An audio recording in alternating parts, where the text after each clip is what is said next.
అందరికీ నమస్తే అన్నలు. అందరూ బాగుండాలని చెప్పి మనస్ఫూర్తిగా కోరుకుంటూ ఏబీ యూట్యూబ్ ఛానల్ మీ భూపతి ఆశన్న, భద్రాద్రి కొత్తగూడెం. ముఖ్యంగా మనం ఒక సమస్యల మీద అంటే ఇక్కడ స్థానికంగా ఉండే భద్రాద్రి కొత్తగూడెంలో ఏ సమస్య ఉన్నా ఆ సమస్య కోసం మాట్లాడి ప్రజల్ని చైతన్యవంతం చేసి ఇక్కడ అధికారులు కానీ పాలకపక్షాన్ని కానీ మేల్కొల్పడమే బాధ్యతగా తీసుకొని మనం ముందుకు పోవడం జరుగుతుంది. ముఖ్యంగా అధికారుల నిర్లక్ష్యం అనేది కొట్టొచ్చినట్టు కనబడుతుంది. ఈ భద్రాద్రి కొత్తగూడెం జిల్లాలో ఇరిగేషన్ డిపార్ట్మెంట్ వాళ్ళు పని చేస్తారా లేదా అనే ఒక డౌటు మనకు ఏర్పడుతుంది. అది మనం ఇదివరకు మనకు తెలియకపోయే మనకి కొన్ని విషయాలు తెలియదు.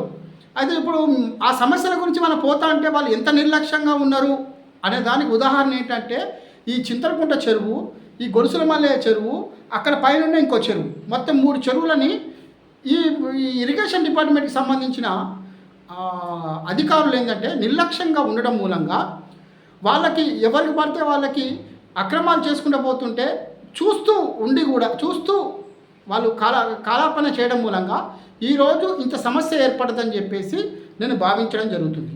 అయితే ముఖ్యంగా గొలుసులమల్లె చెరువు అని పిలువబడే కుంట కొన్ని వందల ఏళ్ల నాటి నుండి ఆ చెరువు ఉన్నది. ఆ చెరువుని కొంతమంది ఆ చెరువు వాళ్ళది కాకపోయినా ఈ చెరువు మాదే అని చెప్పేసి ఎక్కడ అనుమతులు తీసుకోకుండా ఆ కట్టని తెంచి ఆ కట్టని మొత్తం మట్టినంతా అమ్ముకొని ఆ కట్ట మీద ఉన్న చెట్లను కొట్టి పర్యావరణాన్ని దెబ్బతీసి ప్రకృతిని పాడు చేసి వెంచర్గా మార్చి అక్రమ దందాలు చేసిన కొంతమంది దుర్మార్గులకు వంత పాడుతున్న ఇక్కడ రాజకీయ నాయకులు, ఈ అధికారులని వీళ్ళందరూ కూడా రాబోయే రోజుల్లో మూల్యం చెల్లించక తప్పదు.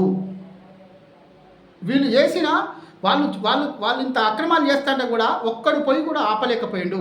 ప్రతి ఒక్కడు అమ్ముడు పోతూ ఉంటే మరి ఎక్కడ న్యాయం బతుకుతుంది?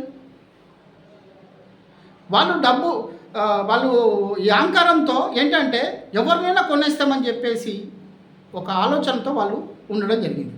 ముఖ్యంగా అక్కడ ఉన్న చెట్లని పర్యావరణాన్ని దెబ్బతీసి చెట్లను కట్టను తీసేసి వెంచర్గా మార్చిన తర్వాత నేను మొట్టమొదటిసారిగా ఏం చేసిందంటే ఇరిగేషన్ డిపార్ట్మెంట్ దగ్గరికి పోయి, అయ్యా ఇక్కడ ఒక చెరువు ఉండేది, ఆ చెరువుకి మీరు పర్మిషన్ ఇచ్చిల్లా అని చెప్పేసి వెంచర్ చేయడానికి పర్మిషన్ ఇచ్చిల్లా, అది కుంటనా వాళ్ళకుంటనా ఇది ప్రభుత్వ కుంటనా అని చెప్పేసి నేను అడిగిన. నా దగ్గర ఆర్టీ ద్వారాగా ఉంది. నేను అడిగినప్పుడు వాళ్ళు స్పష్టంగా చెప్పిళ్ళు, అది ప్రభుత్వం, అది గత కొన్ని సంవత్సరాలుగా నీటి గుంటగా నమోదు చేయబడి ఉన్నది. ఇరిగేషన్ డిపార్ట్మెంట్లో నమోదు చేయబడి ఉన్నది. అంటే నీటిపారుదల శాఖ కింద చిన్ని నీటి గుంటగా నమోదు చేయబడి ఉన్నది అని చెప్పి స్పష్టంగా చెప్పింది. దానికి జియో ట్యాగ్ ఉంది, మిషన్ కాకతీయలో వెబ్సైట్లో నమోదు చేయబడి ఉంది. ఇంతకంటే ఏమైనా ఉందా? ఇంతకంటే సాక్ష్యం ఏమైనా ఉందా ఈ ప్రజాస్వామ్యంలో? తర్వాత గ్రామ పంచాయతీకి పోయి ఈవో గారిని, అప్పుడున్న ఈవో గారిని, అయ్యా ఇక్కడ కట్టను దించడానికి మీరు పర్మిషన్ ఇచ్చిల్లా, వెంచర్ చేయడానికి పర్మిషన్ ఇచ్చిల్లా, మీ దగ్గర అనుమతి తీసుకున్నారా అని చెప్పి అడిగినప్పుడు వాళ్ళు స్పష్టంగా మేము ఎటువంటి అనుమతి ఇవ్వలేదు అని చెప్పి గ్రామ పంచాయతీలో వారు మనకి సర్టిఫికెట్ ఇవ్వడం జరిగింది. ఆ తర్వాత ఎంఆర్ఓ ఆఫీస్ పైన, అయ్యా ఈ గొలుసులమల్లె చెరువుని కట్టను తెంచి చెట్లను నరికి పర్యావరణాన్ని దెబ్బతీసిన ఈ దుర్మార్గులు ఎవరైతే ఉన్నారో వాళ్ళు మీ దగ్గర పర్మిషన్ తీసుకున్నారా, మీరేమైనా అనుమతులు ఇచ్చిల్లా అని చెప్పి అడిగితే ఇరిగేషన్ రెవెన్యూ ఎంఆర్ఓ గారు మేము ఎటువంటి అనుమతి ఇవ్వలేదని చెప్పి నాకు ఇచ్చింది. నా దగ్గర ఉన్నది ఎటువంటి మేము అనుమతి ఇవ్వలేదని చెప్పి నాకు రాసి ఉన్నది ఇచ్చిండు. అట్టే పెట్టింది నా దగ్గర ఉన్నది, ఆయన ఇచ్చిన సర్టిఫికెట్ నా దగ్గర ఉన్నది, సంతకం పెట్టి ఇచ్చిండు.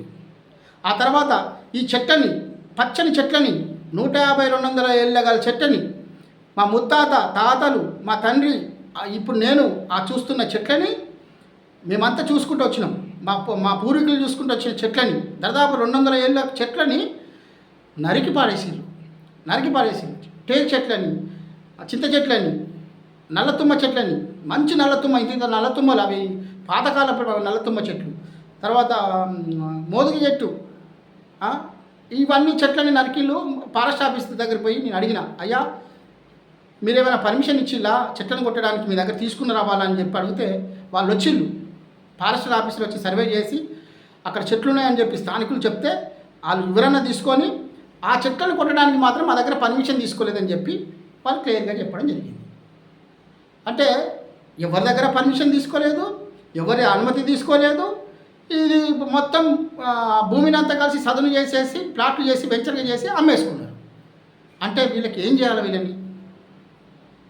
వీళ్ళకి ఎంత అహంకారము, ఎంత మదము పట్టి వీళ్ళు ప్రకృతిని పాడేయడానికి వీళ్ళు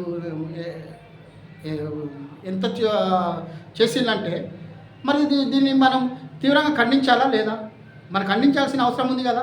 అట్లనే ఇక వీళ్ళకి అధికారులని అందరికీ ఇచ్చిన తర్వాత మొట్టమొదటిసారిగా షాబీర్ పాషా అన్న దగ్గరికి పోయి, అయ్యా ఇగో ఈ విధంగా అక్రమ వెంచర్ చేసేళ్ళు, చెరువుని తీసేసేళ్ళు, మీరు దాని మీద స్పందించండి అని చెప్పి షాబీర్ పాషా అన్నకి ఇవ్వడం జరిగింది. ఆ తర్వాత ఎంఆర్ఓ గారికి చుంచుపల్లి ఎంఆర్ఓ గారికి పోయి, అయ్యా ఇట్లా ఈ విధంగా ఇట్లా చెరువుని మొత్తం నాశనం చేసేసి పర్యావరణాన్ని దెబ్బతీసి అక్కడ వెంచర్గా మార్చిళ్ళు, మీరు ఆ చెరువుని కాపాడండి అని చెప్పి వినతి పత్రం ఇవ్వడం జరిగింది. ఆ తర్వాత ఇక్కడి నుంచి వీళ్ళిద్దరికి ఇచ్చిన తర్వాత మనం వెంటనే ముగ్గురు కలెక్టర్లని ఫస్ట్ కలెక్టర్ అందీప్ శెట్టి గారిని కలిసి, అయ్యా ఇక మా చెరువుని ఇట్లా కబ్జా చేసిలని చెప్తే ఆయన ఒక లెటర్ రాసి ఇచ్చిండు, సంతకాలు ఉన్నాయి నా దగ్గర. అది అయిపోయింది. ఆ తర్వాత ఆ సార్ వెళ్ళిపోయాడు. ప్రియాంకల మేడం వచ్చింది. ప్రియాంకల మేడం కలెక్టర్ మేడం వస్తే, అమ్మాయి ఈ విధంగా ఉన్నది, మా చెరువును కాపాడండి అని చెప్పి ప్రియాంకల మేడంకి ఇచ్చిన. ఆ మేడం కూడా చూసి సంతకం పెట్టి సర్వే చేయండి అని చెప్పి ఇచ్చింది. ఆ తర్వాత ఆ మేడం కూడా వెళ్ళిపోయింది. ఇప్పుడు డిషెస్ పటేల్ గారు వచ్చిండు, ఆయనకి ఇచ్చిన, సార్ మా ఊళ్ళో చెరువు మింగేసేళ్ళు సార్, కొంతమంది దుర్మార్గులు అక్రమదారులు, కొంతమంది దాంట్లో టీచర్లు కూడా ఉన్నారు, వాళ్ళని సస్పెండ్ చేయండి, డిస్మిస్ చేయండి అని చెప్పేసి నేను చెప్పడం జరిగింది. అయితే ఆ సార్ కూడా సంతకం పెట్టి ఎంఆర్ఓ గారిని క్లియర్గా అడగమని చెప్తే ఆ ఎంఆర్ఓ గారు వాళ్ళ భూమి ఎంత అదెంత మొత్తం లిస్ట్ అంతా రాసి అది నీటిపారుదల శాఖ కింద చిన్న నీటికుండగా నమోదు చేయబడి ఉన్నది, అది మిషన్ కాకతీయ వెబ్సైట్లో నమోదు చేయబడి ఉందని చెప్పి కూడా ఇచ్చింది. వాళ్ళ భూమి ఎంత ఉందో అవన్నీ క్లియర్గా ఉన్నది. ఆ తర్వాత మనం ఏం చేసినామంటే స్థానికంగా ఉండే సాంబశివరావు గారికి, అయ్యా మరి మా చెరువుని కాపాడండి, మా కుంటల్ని కాపాడండి, మిమ్మల్ని గెలిపించినాం కదా అని చెప్పేసి సాంబశివరావు గారికి చెప్పినాం. సరే ఆయన ఇన్నాడు, మరి ఏం చేసిండో తెలియదు, మాకైతే ఇంత మటుకైతే ఒక మాట కూడా మాట్లాడలేదు సాంబశివరావు గారు. అది పక్కన పెట్టండి. ఆ తర్వాత ఏం చేసినాం, పొంగులేటి శ్రీనన్నకి ఇచ్చిన, రెవెన్యూ శాఖ మంత్రి, భవన నిర్మాణ శాఖ మంత్రి మా పొంగులేటి శ్రీనివాసరెడ్డి గారికి ఇచ్చిన తర్వాత, అయ్యా మీరు దీని మీద చర్యలు తీసుకోండి అంటే, తప్పకుండా చేద్దాం అశోక్ అని చెప్పిండు. మరి మర్చిపోయినట్టున్నది, మళ్ళీ గుర్తు చేస్తా ఆయనకి. ఆ తర్వాత బట్టి విక్రమార్క గారు ఇక్కడికి రావడం జరిగింది. వస్తే సరే మా నాయకుడు బట్టి విక్రమార్క డిప్యూటీ సీఎం, పోనీ ఆయన వల్లనే అవుతుందా అని చెప్పేసి పోయి ఆయనకి ఇచ్చిన. ఆ ఏకంగా సంతకం పెట్టిండు ఆయన, నీకు చెరువు చేస్తాపో అశోక్ అన్నాడు. అంటే మేము నమ్మిన, అరే ఇప్పుడు హైదరాబాద్లో చెరువులు చేస్తారు, కుంటలు చేస్తారు, ఈ చిన్నది చేయలేరా? చిన్నది ఇక్కడ ఉన్న చిన్న కుంట 4 ఎకరాల కుంటని మీరు చేయలేరా అని నేను చేయలేరా అనుకొని నేను చేస్తారులే అని నేను ఒక భావంతో ఉన్నా. బట్టి విక్రమార్క గారు సంతకం పెట్టేసిండు. ఆ సంతకం పెట్టింది కూడా ఉన్నది. పోయి కలెక్టర్ ఆఫీస్కి తెల్లారి కలెక్టర్ ఆఫీస్కి పోతే సార్ సంతకం పెట్టిండు, నీకు పంపిస్తున్నాడు అంటే నాకేం పంపలేదు అంటాడు దిశేష్ పటేల్ గారు. మా ఊళ్ళో పనికితనం అట్లున్నది. సరే ఆ విషయం పక్కన పెట్టు. పోనీ ఎంపీ రామసాయి రఘురామరెడ్డి గారిని పాపం మా ఎంపీగా గెలిపించిన కుక్క తిరిగినా పాపం ఆయననే చెప్దామని చెప్పి ఆయన దగ్గర పోయినా. ఆయన దగ్గర పోతే ఆయన ఏం చేసాడు, తప్పకుండా మాట్లాడతా అశోక్ నేను అని చెప్పి అన్నాడు రామసాయి రఘురామరెడ్డి గారు. మరి ఇంత మట్టికి మాట్లాడలేదు, ఆయనకి తీరకలేదేమో, ఆయన పక్కన పెట్టు. ఇక మా కేంద్ర మంత్రి రేణుకా చౌదరి మేడం వచ్చి అమ్మ ఇట్లా చెరువు కుంటలు కబ్జాకు గురైనాయి, మరి మీరు చర్యలు తీసుకోండి అమ్మా, కేంద్ర మంత్రి కదా అని చెప్పి ఇవ్వడం జరిగింది. సరే తప్పకుండా చేస్తా అని చెప్పి చెప్పింది. సరే మేడంని మనం అనడానికి ఏం లేదు, ఆమె ఫైర్ బ్రాండ్, మరి ఆ దృష్టికి మనం అయితే తీసుకెళ్ళాం. ఆ తర్వాత మరి ఇంతమంది మనం ఇచ్చినాం కదా, మరి ఎవరు కూడా ఈ కాంగ్రెస్ కార్యకర్త బాధ వినట్లేరా? లేకపోతే మీలో చలనం లేదా? లేకపోతే మీరు చెరువులు కుంటల్ని కాపాడవద్దు అనుకుంటున్నారా? నాకేం అర్థం కావట్లేదు. మీరు ప్రజల పక్షాన ఉన్నారా లేదా అనేది అర్థం కాదు. ఊరు మొత్తం కొట్టకపోతుంది. కొన్ని రోజులు అయితే మొత్తం అయిపోతుంది. వీళ్ళు ఏం చేస్తారంటే, మేము ఎవరినైనా డబ్బులు వచ్చినాయి కదా, అది గాలికి వచ్చిన డబ్బులు, ఏది ఏ కష్టం లేకుండా ఏం చెడడం ఉంచకుండా ఆ చెరువుని మొత్తం నాశనం చేసి కబ్జా చేసి వెంచర్గా చేసింది కదా, ఆ డబ్బులతో మేము అందరినీ కొంటాం, కోర్టు జడ్జిలను కొంటాం, లాయర్లను కొంటాం, ఎవరినైనా కొనేస్తామంటారు. వాళ్ళు ఎర్రివీగుతున్నారు. అంటే న్యాయాన్ని ధర్మాన్ని కొనేటోళ్ళ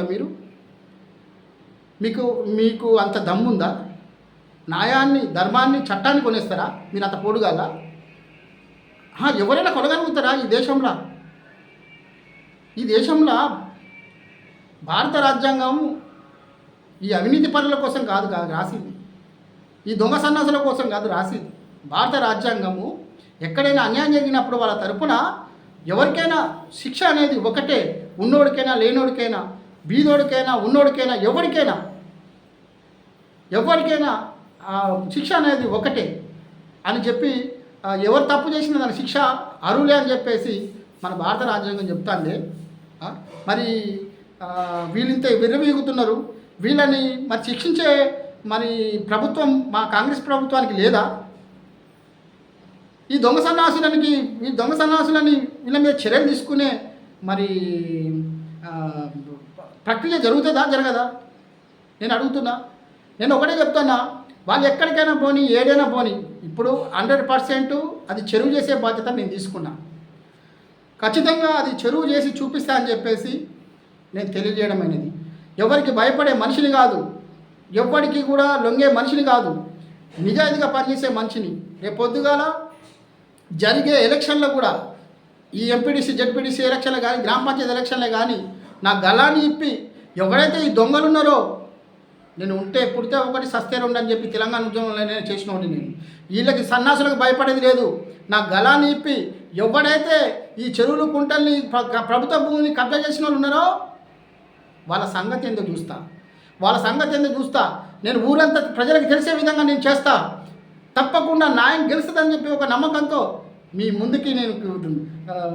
ముందుకు పోవడానికి సిద్ధపడుతున్నా. కాబట్టి ప్రజలారా, మీ అందరి సహకారంతో, మీ అందరి ప్రేమ అభిమానాలతో మరింత ముందుకు పోయి, ఎవరైతే దుర్మార్గులు ఉన్నారో వాళ్ళని ఎండగట్టి, ఇప్పుడు వచ్చే ఎలక్షన్లో నిలబడుతున్నారంట దొంగ సన్నాసులు, వాళ్ళ సంగతి నేను చూస్తా.